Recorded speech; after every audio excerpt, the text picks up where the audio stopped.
텍사스주에서 12살 소년이 햄버거 가게 직원에게 총을 쏴 숨지게 한 사건이 일어났습니다. 샌프란시스코에서 14달러짜리 물건을 훔치려는 노숙자를 총으로 사살한 경비원이 불기소되면서 논란이 일고 있습니다. 출생신고를 위조해 고등학생 행세를 하다 붙잡힌 20대 한인 여성에게 정신감정 명령이 내려졌습니다. 뉴욕 시내 택시 안에서 여성 동승객을 성추행한 혐의를 받고 있는 한인 경관이 체포됐습니다.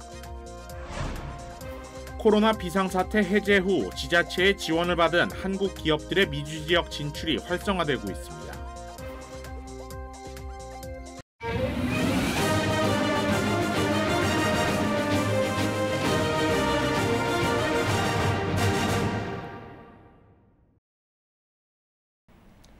시청자 여러분 안녕하십니까? KBS 아메리카 뉴스입니다.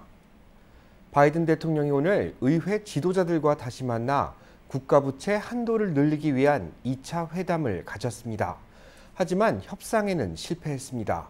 보도에 김양순 기자입니다. 조 바이든 미국 대통령이 미 상하원의 민주, 공화당 지도자들과 일주일 만에 다시 마주 앉았습니다. 미국이 국가부채 한도 초과로 이르면 다음 달 1일 채무 불이행, 즉 디폴트에 직면할 거란 경고 속에 부채 한도를 늘리기 위한 두 번째 협상에 나선 겁니다. Everything's going well.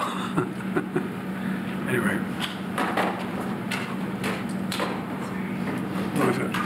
I don't have any comment to make. We're just getting started, and we'll be available at the sticks when this is over. 그러나 두 번째 협상 역시 결론을 내지 못했습니다.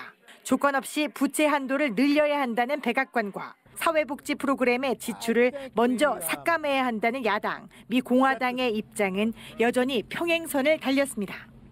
So how could we responsibly lift the debt ceiling? Our spending is out of control. That $6 trillion extra dollars the Democrats spent brought us inflation. 다만 양측 모두 채무 불이행을 막기 위한 논의는 계속하겠다고 밝혔습니다. We all agreed that default is not an acceptable option and must be avoided. And we all agreed that over the next few weeks we have to proceed with the fierce urgency of now. 부채 한도 협상이 난항을 거듭하는 가운데 제닛 옐런 미 재무부 장관은 2주 안에 미 의회가 부채 한도를 늘리지 않는다면 전 세계에 재앙이 될 것이라고 경고했습니다. It finds that it could lead to a downturn as severe as the Great Recession. In its simulation, over 8 million Americans lose their jobs. 부채 한도에 대한 불안감으로 미국 뉴욕 증시는 5대 지수 모두 하락 마감했습니다. 미 백악관은 바이든 미 대통령이 당초 계획했던 해외 순방 일정을 단축하겠다고 밝혔습니다. 바이든 대통령이 내일 일본으로 출발해 G7 회담에는 참석하겠지만 이후 예정됐던 파푸아뉴기니와 호주 방문 일정은 취소하고 다음 주부턴 다시 협상에 임하겠다는 겁니다. 워싱턴에서 KBS 뉴스 김양순입니다. 10대 소년이 햄버거 가게 직원에게 총을 쏴 숨지게 하는 사건이 벌어졌습니다. 이영현 기자가 보도합니다. 현지 시각 13일 밤 미국 텍사스주 소도시 킨의 한 햄버거 가게 주차장에서 12살 소년이 총을 쏴 30대 종업원이 숨졌다고 CNN 등 현지 언론이 전했습니다. 현지 경찰은 밤 10시쯤 햄버거 가게에서 총격 신고가 들어와 출동했으며 현장에서 종업원이 여러 발의 총을 맞고 쓰러진 것을 발견했다고 밝혔습니다. 이 종업원은 병원으로 옮겨졌으나 곧 숨졌습니다. 경찰은 목격자를 인용해 소년과 함께 있던 20대 남성이 숨진 종업원과 주차장에서 시비가 붙었고 물리적 충돌로 번지자 소년이 차에서 총을 꺼내와 종업원에게 최소 6발을 쐈다고 현지 언론에 전했습니다. 총격 이후 소년과 20대 남성은 현장을 떠났으나 다시 돌아와 경찰에 붙잡힌 것으로 알려졌습니다. 경찰은 총격범이 12살로 미성년자인 점을 고려해 구체적인 신원을 밝히지 않았지만 함께 있던 20대 남성과 함께 살인 혐의로 기소됐다고 밝혔습니다. 희생자는 10살 아들을 둔 가장으로 장례 비용 모금을 위해 마련된 홈페이지에는 기부가 이어지고 있습니다. 텍사스는 2021년 9월부터 총기를 합법적으로 소유한 주민이 별도의 면허를 발급받거나 훈련을 받지 않고도 공공장소에서 총기를 휴대할 수 있도록 규제를 완화해 총기 사고가 끊이질 않고 있습니다. 로스앤젤레스에서 KBS 뉴스 이영현입니다. 14달러 상당의 물건을 훔치려던 노숙자를 총격 사살한 마트 경비원에게 정당방위가 인정됐습니다. 불기소가 결정되자 시민들은 거세게 비난하고 있습니다. KBTV 강정민 기자입니다. 지난달 27일 24살의 노숙자 벤코 브라운은 지난달 샌프란시스코 외곽의 월그린 점포에서 14달러 상당의 물품을 몰래 들고 나오려다 이를 발견한 경비원 마이클 얼웨인 앤서니의 총에 맞아 사망하는 사건이 발생했습니다. 당시 검찰은 노숙자 브라운은 그를 제지하려는 경비원에게 저항했고 자신에게 달려들려 했다는 경비원의 주장을 받아들여 이달 1일 정당방위를 인정하고 불기소 결정을 내렸습니다.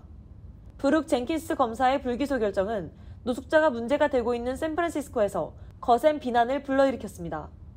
젠킨스 검사가 공개한 동영상은 브라운이 앤서니에게 덤비려는 모습을 보이자 앤서니가 총을 발사하는 모습을 보여주고 있는데 샤먼 월튼 샌프란시스코 감독관은 이 동영상은 소리가 녹음돼 있지 않아 상황을 정확히 파악하기 어렵고 총격이 정당방위였음을 입증하지 못한다며 주 법무장관에게 불기소 결정에 대한 독립적 검토를 요청하겠다고 말했습니다. 브라운과 같은 노숙자들을 돌봐온 영 위민스 프리덤 센터의 줄리아 아로요 위원장은 브라운을 사살한 것은 정당하지 않다. 무력은 빈곤에 대한 정당한 대응이 아니다. 우리는 브라운이 14달러 외에는 다른 이유 없이 살해됐다는 냉혹한 현실을 안고 살아야 한다고 말했습니다. 월그린은 논평 요구에 응하지 않았고 타겟 등 다른 상인들은 뻔뻔스러운 가게 좀도둑질에 대한 불평을 숨기지 않고 있습니다. KBTV 뉴스 강정민입니다. 출생신고를 위조해 고등학생 행세를 하다 붙잡힌 20대 한인 여성에게 정신감정명령이 내려졌습니다. 뉴저지주 법원은 공문서 위조 혐의 등으로 기소된 29살 신혜정 씨에게 정신건강 감정 판정을 내렸습니다. 신 씨는 지난 1월 출생신고서를 위조해 16세 여성으로 신분을 탈바꿈했고 뉴저지의 고등학교에 등교하며 학생 행세를 해왔습니다. 신 씨는 학교 당국에 덜미가 잡힌 뒤에도 다른 학생들에게 문자를 보내는 등 학교 생활에 집착을 보였던 것으로 전해졌습니다. 신 씨는 지난 3월 열린 공판에서 최근 이혼의 아픔으로 정신적 고통 속에 심한 외로움을 느끼면서 고등학생 시절 가졌던 정신적인 안정을 다시 찾기 위해 그랬을 뿐 범죄를 저지를 의도는 없었다고 주장했습니다. 신 씨가 받는 정신감정은 재판 전 개입 프로그램의 일환입니다. 주로 경미한 범죄를 저지른 초범들에게 일정 기간 동안 재활이나 봉사를 수행할 수 있도록 하는 일종의 조정 절차로 볼 수 있습니다. 정신 이상이 입증될 경우 혐의는 기각됩니다. 택시에서 여성 동승객을 성추행한 혐의를 받고 있는 한인 경관이 체포됐습니다. 뉴욕 경찰국에 따르면 성추행 혐의를 받고 있는 용의자는 올해 37살의 오모 경관으로 오 씨는 비번이던 지난 13일 새벽 5시 45분쯤 범행을 저지른 것으로 전해졌습니다. 오모 경관은 옆자리에 타고 있던 여성 승객의 상하이에 손을 집어넣는 등 강제로 타인의 신체를 만진 혐의를 받고 있습니다. 이 같은 사실은 피해 여성이 경찰에 신고하면서 드러났습니다. 뉴욕 경찰은 성추행 혐의를 받고 있는 오모 경관을 체포해 범행 배경에 대해 수사를 펼치고 있다고 밝혔습니다. 향후 재판에서 오모 경관이 유죄를 인정할 경우 경찰직에서 물러나게 될 것으로 보입니다. 배심원단이 경찰을 피해 도주하던 차량에 치여 숨진 40대 여성의 유가족에게 $10,000,000의 배상금을 지급할 것을 명령했습니다. 박시몬 기자입니다. 경찰과의 추격전을 벌이던 도중 용의자의 차량에 치여 목숨을 잃은 40대 여성의 유가족이 $10,000,000의 배상금을 받게 됐습니다. 피해자 본 헤럴은 지난 2017년 자신의 차량을 운전하고 가던 도중 경찰에 쫓기던 SUV 차량에 들이받쳐 그 자리에서 숨졌습니다. 또 조수석에 타고 있던 딸은 크게 다쳤습니다. 사고를 낸 차량은 인근 지역에서 벌어진 총기 사고에 연루돼 경찰의 추격을 받고 있었습니다. 시카고 쿡카운티 법원 배심원단은 어제 열린 재판에서 경찰의 과속 추격이 사고의 원인이 됐다며 교통사고 사망 피해자 스테이시 본 헤럴의 유가족에게 시카고시 당국이 $10,000만 배상금을 지불해야 한다는 판결을 내렸습니다. 조지아에서는 라이벌 갱단들의 다툼이 총격으로 이어지면서 2명이 숨지고 3명이 다쳤습니다. 지난 토요일 총격 신고를 받고 출동한 경찰은 현장에서 총상을 입은 5명을 발견했습니다. 하지만 이들 가운데 2명의 남성은 현장에서 숨진 상태였고 나머지 3명은 부상을 입어 병원으로 옮겨졌습니다. 사건의 수사를 진행한 경찰은 어제 싸움에 연루된 12명을 기소했습니다. 기소된 12명 중 8명은 떡라이더 갱단 소속이고 나머지 4명은 아웃캐스트의 일부라고 경찰은 발표했습니다. 경찰은 오토바이 13대와 총기류 10정 그리고 자동차 1대를 증거물로 압수했습니다. 이들 라이벌 갱단들은 플로리다에서 시작된 사건에서부터 다툼이 시작돼 조지아까지 옮겨오며 총격을 저지른 것으로 조사됐습니다. KBS 뉴스 박시몬입니다. 용의자들이 탄 차량이 고개 운전을 하며 경찰을 비웃듯 추격을 따돌리고 달아났습니다. 보도에 윤범수 기자입니다. 57번 남쪽 방향으로 진입하는 차량. 침입 절도 용의자가 탄 차량입니다. 최대 시속 90마일에 육박하는 속도로 차선을 이리저리 옮겨다니며 경찰의 추격을 피해 고개 운전을 펼칩니다. 대낮에 많은 차량들이 있어 경찰도 그저 따라만 가고 있는데 마치 이를 눈치챈 듯 프리웨이에서 나온 용의 차량이 주상복합 단지 사이로 들어갔습니다. 건물의 시야가 가려졌지만 바로 옆에 디즈니랜드가 있어 인근 상공 3마일 이내로는 헬기로 접근이 불가능한 상황이 됐고 경찰은 결국 더 큰 피해를 우려해 추격을 중단했습니다. 남가주 고속도로 순찰 때 CHP는 현재 용의자의 신원을 확보한 상태라고 밝혔습니다. 굉음과 연기를 내며 폭주하는 차량. 지난달 30일 버논과 피게로와 선상에서 벌어진 거리 점거 현장에서 촬영된 영상입니다. 오렌지색 차량에는 여러 명이 타고 있었는데 난폭 운전을 하는 용의자의 얼굴도 비교적 선명히 찍혔습니다. 이 차량은 다우니 지역에서 도난당한 차량이었고 번호판도 가짜였습니다. 그리고 지난 금요일 난폭 운전을 벌인 현장에서 1마일 떨어진 곳에서 문제의 차량이 발견됐는데 경찰의 추격을 비웃듯 그대로 도주해버리고 말았습니다. 경찰은 현재 18세에서 25세 사이 검은 머리의 히스패닉 남성을 수배했습니다.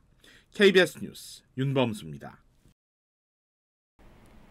코로나 비상사태가 해제된 후 한국 기업들의 미국 진출이 다시 활성화되고 있습니다. 한 자치단체는 오늘 지역 상품을 알리는 행사를 개최했습니다. 김경일 기자가 취재했습니다. 서울 강남구가 대기업을 제외한 국내 수출 상위 품목 업체를 선별해 LA와 뉴욕 등에서 활동하고 있는 유통업체와 연결해주는 통상촉진단 행사를 개최했습니다. 코로나 비상사태 해제 후 서울 강남구 등 한국 지자체들의 미주 지역 진출이 활성화되고 있습니다. 유통업체들은 한국의 빠른 트렌드 변화와 한류 확산으로 인한 국가 브랜드 상승에 IT 강국이라는 이미지가 장점이 되고 있어 한국산 제품의 수요가 지속적으로 늘고 있다고 설명했습니다. 중국과 이제 미국의 물류 상황이 많이 안 좋아지다 보니까 그래서 이제 중국 물건이 비어 있는 시장을 이제 한국 제품들이 많이 들어가고 있고 한국의 화장품 여전히 잘 팔리고 있고 한국의 영양제도 많이 팔리는 편입니다. 기본적으로 품질 면이라거나 성능, 디자인 모든 면에 있어서 보증되는 그런 느낌? 소비자들 또한 그렇고 저 또한 그렇게 생각을 해요. 이번 행사에는 뷰티 업체들 위주로 10개 업체가 참가해 한국에서 인증받은 신상품을 소개하며 시장 개척에 나섰습니다.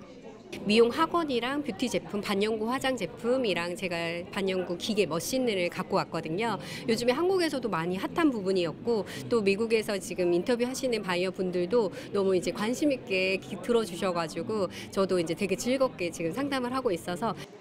강남구는 코로나로 온라인 전시관 참여 등을 이어왔지만 업체들은 직접 대면 상담을 원해왔다며 4년 만에 LA에서 행사를 개최하게 됐다고 설명했습니다. 코로나로 인한 국가 간 그런 이동 제한이 완전히 해제되면서 이런 통상 촉진단이나 또 7월에 저희가 라스베가스 코스모프로프도 참가를 할 계획이 있습니다. 강남구는 내일 시카고에서 행사를 이어가고 부평구와 남양주시 등도 미주 지역 상담회를 준비 중입니다. 대기업들은 바이오와 로봇 등 첨단 제품을 미주 지역에 알리는 설명회를 계획하고 있다고 한국무역협회 기타는 설명했습니다. KBS 뉴스 김경일입니다. 챗 GPT로 대표되는 대화형 인공지능을 어떻게 대할지를 두고 의회에서 첫 청문회가 열렸습니다. 김기현 기자입니다. 미국 의회가 인공지능 관련 청문회를 처음으로 개최했습니다. 미 상원 법사위 개인정보기술 소위가 개최한 청문회는 챗 GPT에 의뢰하고 인공지능이 흉내낸 리처드 블루먼솔 위원장 음성으로 시작됐습니다. The lack of transparency can undermine public trust. This is not the future we want. 위원장은 입을 다물고 있는데 그와 거의 똑같은 음성이 나오고 있는 거였습니다. The remarks were written by ChatGPT when it was asked how I would open this hearing. 청문회 관심은 인공지능 개발 현황과 잠재적 위협에 집중됐습니다. 미 상원 의원들은 특히 인공지능을 규제할 별도 기구 설립 필요성에 공감하는 동시에 악용할 가능성을 우려했습니다. 챗 GPT 창시자인 샘 올트먼 오픈 AI 대표는 인공지능이 삶의 모든 측면을 개선할 수 있지만 심각한 위험도 존재한다며 적절한 규제 방안 마련에 동의한다고 밝혔습니다. I think there are paths to the U.S. setting some international standards that other countries would need to collaborate with and be part of that are actually workable. 다만 급격한 기술 발전을 규제가 따라잡을 수 있을지에 관해선 회의적 시각도 적지 않았습니다. AI is going to be such a large part of our future and is so complicated and moving so fast. And this does not fully solve your problem about a dynamic world. 소셜미디어 대중화 과정에서 허위 거짓 정보 확산 등 규제 실패를 경험했던 미국이 인공지능에는 어떤 대응책을 마련할지 주목됩니다. 워싱턴에서 KBS 뉴스 김기현입니다. 뉴욕 지하철에서 고성을 지르던 노숙자의 목을 졸라 살해한 혐의로 기소된 해군을 옹호하는 움직임이 벌어지고 있습니다. KBTV 김용성 기자입니다. 몇 주 전 24세 해군 다니엘 페니는 뉴욕시의 한 지하철에서 승객들에게 고성과 협박을 지르며 위협하는 30세 노숙자 조던 릴리를 발견했습니다. 페니는 릴리가 위험한 행동을 할 수도 있다고 판단해 그에게 백초크를 걸어 제압을 시도했습니다. 3분여간 지속된 백초크로 인해 릴리는 질식사했습니다. 당시 경찰은 페니의 행동이 정당방위라 판단했으나 이에 불만을 가진 시민들이 여러 차례 시위를 일으키며 그의 처벌을 요구했습니다. 결국 뉴욕시는 며칠 전 페니를 과실치사 혐의로 기소했습니다. 그러나 페니의 행동이 정당화되어야 한다고 주장하는 법률방어기금이 고펀드미 크라우드 펀딩 페이지에 모금을 시작하며 다시금 논란의 불씨를 지폈습니다. 현재 해당 페이지에는 3만 5천 명 이상의 모금자들이 총 200만 달러 이상의 모금을 축적했습니다. 해당 기금은 페니 씨가 기소로 인해 필요할 모든 자금을 지원할 것이라고 전했습니다. 실제로 이들의 모금액 중 10만 달러는 페니의 보석금에 사용되었습니다. 이어 페니의 변호인단은 페니 씨의 행동은 엄연한 정당방위라며 릴리가 그로 인해 사망할 줄은 페니 자신도 예상하지 못한 일이라고 주장했습니다. 또한 그들은 페니가 처벌을 맞이할 경우 이른바 굿 사마리탄으로서 나선 이가 오히려 벌을 받는 잘못된 상황이 벌어질 것이라고 덧붙였습니다. 데이비드 패터슨 전 뉴욕 주지사 또한 페니에 대한 옹호 의견을 밝혔습니다. 패터슨은 페니는 그저 다른 사람들을 지키기 위해 행동했을 뿐이라며 분명 사람을 죽인 건 잘못이 맞지만 이 같은 경우엔 처벌이 어려운 게 맞다고 전했습니다. 또한 그는 릴리의 죽음을 의도적 살해가 아닌 비극적 사고로 보고 있다고 덧붙였습니다. 한편 페니는 지난 5월 12일 기소사실 인정 절차를 밟았으며 오는 7월 17일 법정에 설 예정입니다. 그는 현재 과실치사 혐의로 최소 15년에서 20년의 구형을 받을 전망입니다. KBTV 뉴스 김용성입니다. 아메리칸 드림을 쫓아 미국으로 떠난 한국계 이민자 부모와 2세들이 삶에 지쳐 모국으로 돌아가는 사례가 늘고 있다고 합니다. KBTV 김은지 기자가 보도합니다. CNN은 그들은 아메리칸 드림을 위해 한국을 떠났다. 이제는 그들의 자녀가 돌아가고 있다라는 기사를 통해 이런 현상을 집중 조명했습니다. 매체는 전후 가난한 한국을 떠나 미국으로 이주한 한국계 이민자 부모들이 최근 그 자녀가 한국으로 돌아가는 경우를 많이 경험한다고 설명하며 이러한 현상을 두고 돌아가는 자녀들 중 다수가 한국에 한 번도 발을 들이지 않았다는 점을 고려하면 이상한 열망으로 보일 수 있다고 했습니다. 그러면서도 조상의 나라에서 포용되고 소속되고자 하는 열망은 강하다라며 특히 미국에 만연하는 인종차별과 총기폭력, 반아시안 증오범죄를 마주하면 더욱 이러한 경향이 강해진다고 설명했습니다. 2세뿐 아니라 이민 1세 사이에서도 한국으로 돌아가려는 기류는 있습니다. 의료보험, 한국말을 통한 소통의 원활함, 가족과의 접근성이 주된 이유입니다. 또 이민 초기 시절 인종차별은 추악했고 LA 폭동에 대한 기억, 현재도 매일의 삶에서 지속적인 위험이나 차별에 노출되지만 법 집행의 보호를 받지 못하고 스스로 보호해야만 하는 환경 때문입니다. 최근 트럼프 전 대통령이 코로나19를 중국 바이러스라고 부르거나 회견에서 쿵푸를 언급하면서 이 기간 반아시아계 증오 범죄는 증가했습니다. 하지만 문제는 고국으로 돌아간 뒤에도 늘 좋은 결과만 있는 것이 아니라는 점입니다. 아파트를 찾고 은행 계좌를 만들고 병원에 가는 일상에서 언어적 장벽과 친숙하지 않은 시스템에 부딪혀 결국 돌아오는 사례도 있습니다. 한국인인데 왜 한국말을 못하는가라는 질문을 받으며 어떤 면에선 역이민자들이 검은머리 외국인 취급을 받기도 하기 때문입니다. 또 역이민한 여성들의 경우 너무 솔직하거나 충분히 얌전하지 않으며 너무 페미니스트적이라는 평가를 듣는 등 한국의 보수적인 성, 데이트 규범과 충돌하기도 합니다. 스티븐 조서 샌디에이고 주립대 아시아계 미국인 연구 조교수는 미국에서 완전한 미국인으로 받아들여지지 않는 경험이 이들 다수를 부모의 조국으로 눈을 돌리게 하는 것이며 미국 사회에서 완전히 포용됐다면 벌어지지 않았을 일이라고 평가했습니다. KBTV 뉴스 김은지입니다.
KBS 아메리칸 뉴스 마칩니다. 시청해주셔서 고맙습니다.